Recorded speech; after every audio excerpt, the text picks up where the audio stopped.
Ang alamat ng mangkukulam sa Samar. Sa isang maliit na bayan sa Samar, may isang kilalang mangkukulam na nagngangalang Aling Maria. Siya'y isang matandang babae na naninirahan sa gitna ng gubat, malayo sa kabihasnan. Ang kanyang kubo ay napapaligiran ng mga kakaibang halaman at hayop na kanyang pinag-aaralan at ginagamit sa kanyang mahika. ### mga kapangyarihan ni Aling Maria. Si Aling Maria ay natuto ng mahika mula sa kanyang ninuno. Siya'y gumagamit ng kanyang kapangyarihan upang makatulong sa kanyang mga kababayan. Ang kanyang mga gayuma at antang-antang ay kilala sa buong lalawigan. Maraming tao ang naglalakbay mula sa iba't ibang lugar ng Samar upang makipagkonsulta sa kanya.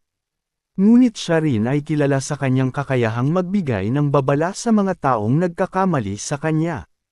### isang malupit na kwento. Isang araw, may isang bata na nagngangalang Juan na di sinasadyang nabasag ang isang mahahalagang alahas ni Aling Maria. Bilang kaparusahan, pinarusahan niya si Juan ng isang sumpa. Ang buong katawan ng bata ay natakpan ng mga sugat at walang doktor na makapanggamot sa kanya. Walang magawa ang mga magulang ni Juan kundi magmakaawa kay Aling Maria upang alisin ang sumpa.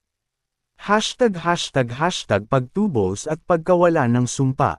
Sa kanilang walang sawang pakiusap, nabagbag ang damdamin ni Aling Maria at tinanggal niya ang sumpa kapalit ng pangako na aalagaan nila ang gubat at igagalang ang mga nilalang dito.